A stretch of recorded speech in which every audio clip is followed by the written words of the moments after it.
মহাদেব, মা পার্বতী, সিদ্ধিদাতা গণেশ ঠাকুর, নারদমুনি সহ প্রচুর দেবদেবীর বিগ্রহ এখানে আপনি দেখতে পারবেন।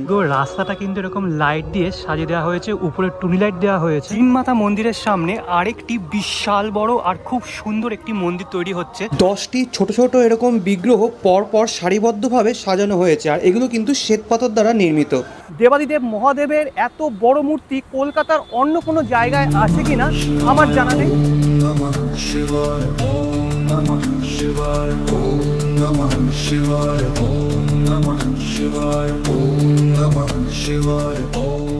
নমস্কার বন্ধুগণ, কেমন আছেন আপনারা? আশা করি ভালো আছেন। কলকাতার নিউ টাউন একটার পর একটা রেকর্ড গড়ছে। এই নিউ টাউনে আসলে আপনি খুঁজে পাবেন কলকাতার মধ্যে সবথেকে বড় প্রভু জগন্নাথ দেবের মন্দির। এই নিউ টাউনেই আপনি পেয়ে যাবেন কলকাতার মধ্যে সর্বোচ্চ প্রভু বজরংবলীর মূর্তি, যেটি কিনা 151 ফিট। নিউ টাউনেই আপনি পেয়ে যাবেন শুধু কলকাতা নয়, সমগ্র বাংলার মধ্যে সবথেকে বড় পার্ক, যেটি হলো ইকো পার্ক। এদের সাথে নতুন সংযোজন হলো দেবাদিদেব মহাদেবের মূর্তি। এই মূর্তিটা কিন্তু ধ্যানমগ্ন অবস্থায় আছে, আর ধ্যানমগ্ন অবস্থায় দেবাদিদেব মহাদেবের এত বড় মূর্তি কলকাতার অন্য কোনো জায়গায় আছে কিনা আমার জানা নেই। আপনাদের জানা থাকলে অবশ্যই কমেন্ট বক্সে কমেন্ট করে জানাবেন। দেবাদিদেব মহাদেবের এই মূর্তিটা বেশ কিছুদিন নয়, প্রায় 1 বছর হলো উদ্বোধন হয়েছে, আমি জানতাম না। তার সাথে উদ্বোধন হয়েছে নতুন একটা মন্দিরে। সব কিছু বলবো, এই মন্দিরটা নিউ টাউনে কোথায় অবস্থিত, আপনারা যেতে চাইলে কীভাবে যাবেন, সব কিছু। তাই ভিডিওটি লাস্ট অবধি দেখবেন এবং ভালো লাগলে অবশ্যই লাইক, কমেন্ট, শেয়ার আর সাবস্ক্রাইব করতে ভুলবেন না। চলুন রওনা দেওয়া যাক কলকাতার সবথেকে বড় দেবাদিদেব মহাদেবের ধ্যানমগ্ন মূর্তির কাছে।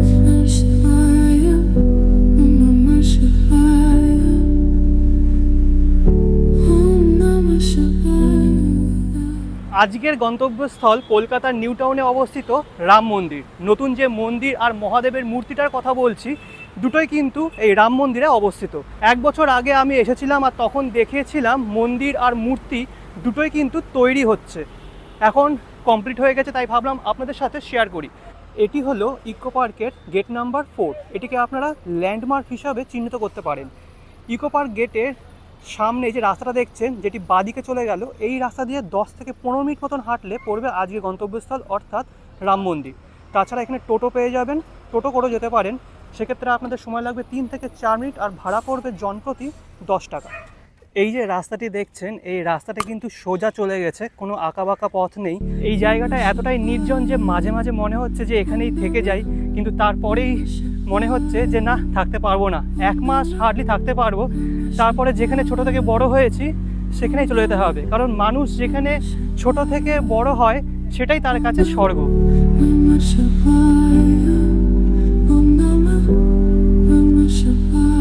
তো অনেক দূর থেকে কিন্তু বজরংবলী সেই মূর্তিটা দেখা যাচ্ছে, ঠিক আছে। আর এই নিচে রয়েছে, এটি হলো মন্দির।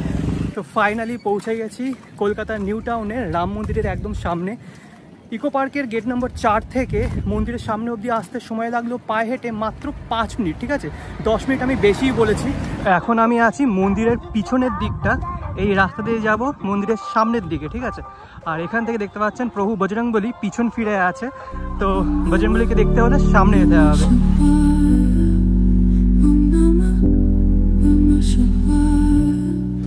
ফাইনালি এখন দাঁড়িয়ে আছি রাম মন্দিরের সামনে। দেখতে পাচ্ছেন বিশাল বড় বজরংবলীর একটি মূর্তি রয়েছে, আর এটি হলো মেন গেট। মেন গেটের উপরে লেখা রয়েছে শ্রী রাম মন্দির। তো চলুন ভিতরে প্রবেশ করা যাক। মন্দিরের গেটের গায়ে মন্দিরের ফোন নম্বর লেখা আছে, আমি স্ক্রিনে দিয়ে দেব। আর গেট দিয়ে প্রবেশ করতেই ডান দিকে পড়বে রামায়ণের সেই দৃশ্য, যেখানে রাবণ সীতা হরণ করে নিয়ে যাচ্ছিলেন এবং জটায়ু বাধা দিতে আসলে জটায়ুর ডানা কেটে ফেলেন রাবণ।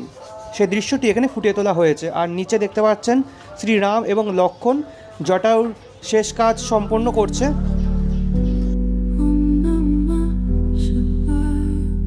ত্রেতা যুগে আমরা শুনেছি রাবণ জটায়ুর ডানা কেটে দিয়েছিলেন, আর কলিযুগে এসে আমরা দেখছি সেই জটায়ুর সামনেই খাঁচাবন্দি কিছু পাখি।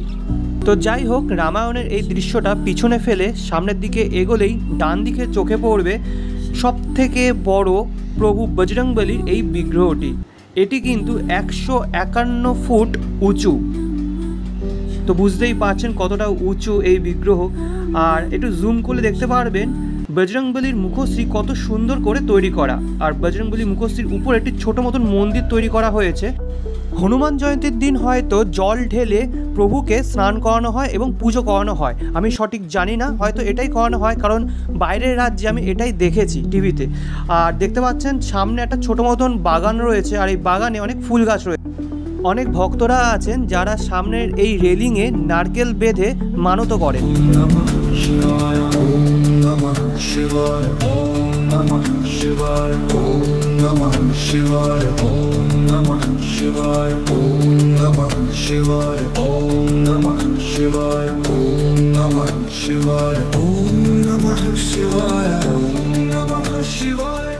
বজরংবলীর এই সুবিশাল বিগ্রহের ঠিক সামনেই রয়েছে একটি ঘরের মতন অংশ। এখানে সৎসঙ্গ হয় প্রতিদিন সকাল 5টা থেকে 6টা পর্যন্ত এবং বিকেলবেলায় 4টে থেকে 5টা পর্যন্ত সৎসঙ্গ হয়। কিন্তু লেখাটা হিন্দিতে আছে, বাংলায় লেখা থাকলে আরও বেশি ভালো হতো, কারণ অনেক বাঙালিও এই মন্দিরে আসে।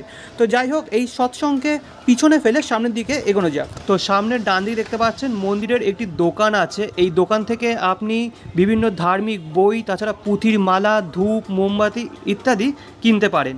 আর এর ঠিক পিছনেই রয়েছে যার জন্য এই মন্দিরে আসা, অর্থাৎ দেবাদিদেব মহাদেবের বিগ্রহ। আচ্ছা, বজরংবলীর বিগ্রহের পাশেই আছে আজকের গন্তব্য, মানে আজকে যার জন্য এই মন্দিরে আসা, সেটি হলো দেবাদিদেব মহাদেবের এই ধ্যানমগ্ন অবস্থায় থাকা মূর্তি। এটি আপনাদের পরে দেখাচ্ছি, আগে চলুন বাকি মন্দিরগুলো ঘুরে আসা যাক। দুপা এগোতে ডান দিকে আরেকটি দোকান পাবেন। এখানেও অনেক জিনিস পেয়ে যাবেন, বিশেষ করে খাবারের অনেক জিনিস পেয়ে যাবেন, তবে নিরামিষ খাবার যেমন মিষ্টান্ন, সিঙ্গারা ইত্যাদি। আর সামনেই রয়েছে মূল মন্দির, রাম মন্দির। আর রাম মন্দিরে প্রবেশ করার আগে এরকম বিশাল বড় একটা গেট পড়বে। উপরে রয়েছেন বজরংবলী, আর পুরো দেওয়াল জুড়ে অনেক দেবদেবীর বিগ্রহ তৈরি করা। তো চলুন সামনের দিকে এগোনো যাক। আচ্ছা, ডান দিকে কিন্তু বিশাল বড় একটা সাপের মুখ আছে। এটি কিন্তু একটা এক্সিট পয়েন্ট, তো পরে আমি দেখাচ্ছি। আর উপরে দেখতে পাচ্ছেন অনেক দেবদেবীর বিগ্রহ তৈরি করা। শ্রীকৃষ্ণের সেই কালিয়ানাগ দমনের দৃশ্যটি এখানে ফুটিয়ে তোলা হয়েছে খুব সুন্দরভাবে। তাছাড়া পাশে আরও অনেক বিগ্রহ আছে। একেবারে উপরে বিরাজমান মহাদেব ও মা পার্বতী, তাদের সামনে আছেন দুটি সিদ্ধিদাতা গণেশ ঠাকুরের বিগ্রহ ও আছেন নারদ মুনি। বিগ্রহগুলির পাশেই আছে বিশালাকার রঙিন এক রথ, যে রথটি টেনে নিয়ে যাচ্ছে 7টি ঘোড়া। রথে বিরাজমান ভগবান বিষ্ণু। রথের উপরের দিকেও ভগবান বিষ্ণুর বিগ্রহ আপনি দেখতে পারবেন। এই রথের ঠিক পাশে এই যে সিঁড়িটি দেখতে পাচ্ছেন, এই ন্যারো প্যাসেজ দিয়ে আপনাদের যেতে হবে রাম মন্দিরে। রাম মন্দিরে যাব, কিন্তু তার আগে আরেকটি জিনিস আপনাদের দেখিয়ে দিই। পাশেই রয়েছেন মহাদেব, আর মহাদেবের বিগ্রহটি খুব সুন্দর, নীল বর্ণের, আর এরকম আশীর্বাদ করছে এভাবে তিনি বসে আছেন। আর তার ঠিক সামনেই আছেন নন্দী মহারাজ এবং শিবলিঙ্গ। আর এই বিগ্রহের ঠিক সামনে আছে একটি জায়গা যেখানে আপনি ধূপকাঠি ও মোমবাতি জ্বালাতে পারবেন। তো চলুন এবার রাম মন্দিরে প্রবেশ করা যাক। এই রাম মন্দিরের একটা বড় বিশেষত্ব হলো যে সম্পূর্ণ রাম মন্দিরের ভিতরটা কিন্তু কাঁচ দ্বারা নির্মিত। প্রবেশদ্বার দিয়ে প্রবেশ করেই বাঁদিকে পড়বে দুটি বিগ্রহ।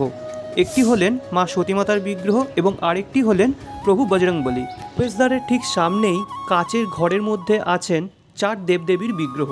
প্রথমে আছেন শ্রী শ্যাম বাবার বিগ্রহ, তার ঠিক পাশে আছে শ্রী শ্রী মা কালীর বিগ্রহ, তার ঠিক পাশেই আছেন মা দুর্গার একটি বিগ্রহ, আর সবার শেষে আছেন প্রভু বজরংবলীর বিগ্রহ।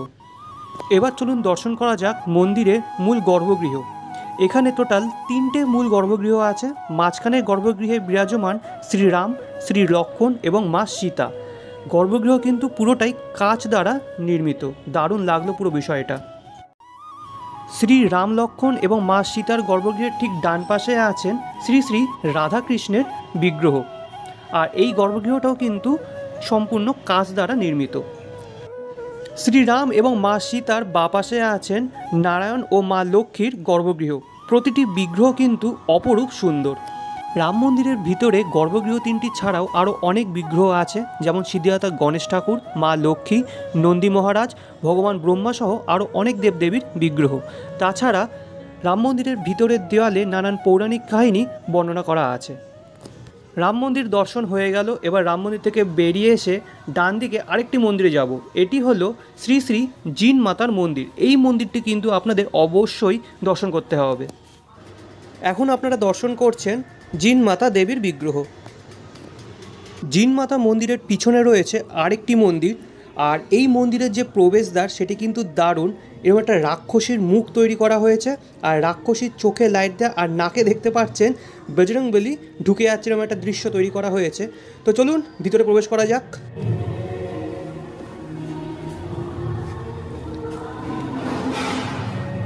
আচ্ছা, এটি হলো একটি শিব মন্দির, আর দেখতে পাচ্ছেন শিব মন্দিরের ভিতরে দেওয়ালে নানান পৌরাণিক কাহিনী ফুটিয়ে তোলা হয়েছে, আর মাঝখানে বিরাজমান দেবাদিদেব মহাদেব। জিনমাতার মন্দিরের পাশেই রয়েছে সেই নতুন মন্দির যার কথা আমি বলছিলাম।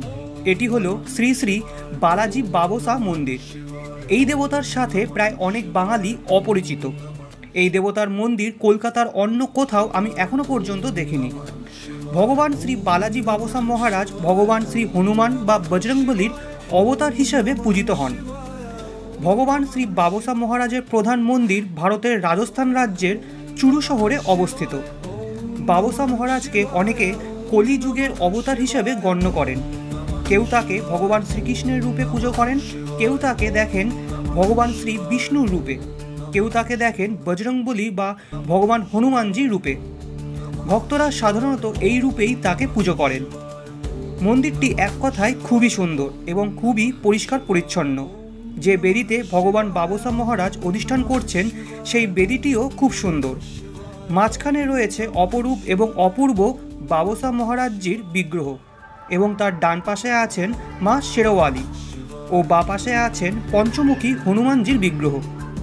মন্দিরের ডান দিকে আছে একটি শিবলিঙ্গ, শিবলিঙ্গের সামনে আছে নন্দী মহারাজ। মন্দিরের আরেকটি দৃশ্য আপনাদের নজর কাড়বে, সেটি হলো ছোট ছোট 3 ফুট বিশিষ্ট 10টি বাবসা মহারাজের বিগ্রহ খুব সুন্দর সারিবদ্ধভাবে সাজানো, আর এই বিগ্রহগুলি শ্বেত পাথর দ্বারা নির্মিত।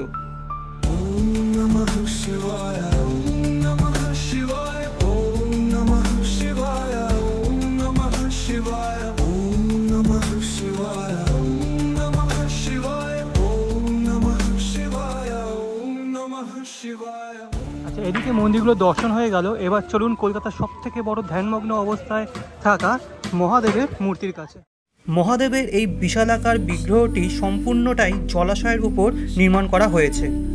এপার থেকে মহাদেবের কাছে যাতে ভক্তরা যেতে পারেন সেই জন্য এরকম একটা ব্রিজ তৈরি করা হয়েছে, আর ব্রিজে যে রেলিং, সেই রেলিংয়ে অসংখ্য লাইটও আছে। সন্ধ্যাবেলায় যখন এই লাইটগুলো জ্বালানো হবে তখন আপনাদের দেখিয়ে দেব। মহাদেবের মুখশ্রী অনবদ্য, মহাদেবের ঢুলু ঢুলু চোখ, পরনে বাঘের ছাল, গাত্রবর্ণ ঘন নীল বর্ণের, বুকে লেখা আছে রাম নাম, গলায় বিরাজমান বাসুকীনাগ ও রুদ্রাক্ষের মালা এবং হাতে ত্রিশূল। প্রতিটি জিনিস খুব নিখুঁতভাবে নির্মাণ করা হয়েছে। চলুন এবার এই ব্রিজ দিয়ে সামনে এগিয়ে মহাদেবকে খুব কাছ থেকে দর্শন করা যাক। মহাদেব যেখানে বসে আছেন সেখানে নিচের দিকে কিছু বিগ্রহ তৈরি করা। বিগ্রহগুলির মধ্যে আছেন কার্তিক ঠাকুর, আছেন সিদ্ধিদাতা গণেশ ঠাকুর। গণেশ ঠাকুরের পাশে আছেন মা পার্বতী, তিনি শিবলিঙ্গের মাথায় জল ঢালছেন, এবং মা পার্বতীর পাশে আছেন মহাদেব ও নন্দী মহারাজ। মহাদেব যে পাহাড় আকৃতি বেদির উপর বসে আছেন সেই বেদিতে রাম নাম লেখা। মহাদেবের নিচে দেখতে পাচ্ছেন এরকম একটি ঘর মতন তৈরি করা হয়েছে, আর মহাদেবের এই বিশাল আকৃতি মূর্তির পাশে আছেন মা গঙ্গা। এটি মাছের ওপর তিনি বিরাজমান। মহাদেবের এই যে বিগ্রহ তার চারিপাশে পরিক্রম করার মতো এরকম প্যাসেজ রয়েছে, ঠিক আছে, আর পুরোটাই কিন্তু জলের উপরে। দারুণ লাগছে বিষয়টা। আর এই যে বেদিটা তৈরি করা হয়েছে, বেদির চারিপাশে এরকম অসংখ্য শিবলিঙ্গ তৈরি করা।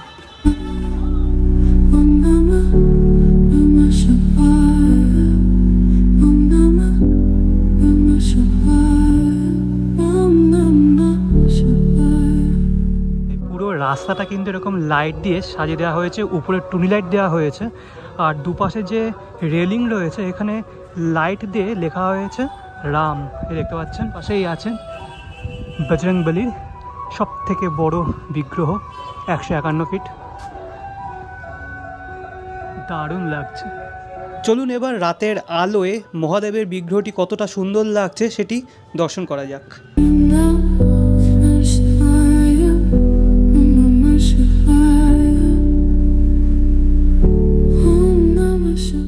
রাতের আলোয় কিন্তু দারুণ লাগছে গোটা বিষয়টা। মহাদেবের গাত্রবর্ণ একই নীল বর্ণের, তার উপরে নীল রঙের লাইট দেওয়া হয়েছে, সেজন্য আরও বেশি ফুটেছে। আর দেখতে পাচ্ছেন মহাদেবের নিচে যে বিগ্রহগুলি আছে, বিকেলবেলা দেখালাম আপনাদের, যেমন কার্তিক ঠাকুর, গণেশ ঠাকুর, মা পার্বতী, তাদের প্রত্যেকটিতে একটি করে লাইট দেওয়া হয়েছে, সেজন্য গোটা বিষয়টা খুব সুন্দর করে ফুটেছে।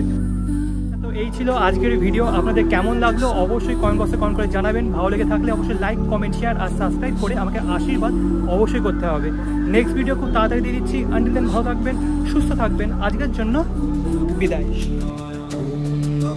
Shivaya, Om Namah Shivaya, Om Namah Shivaya, Om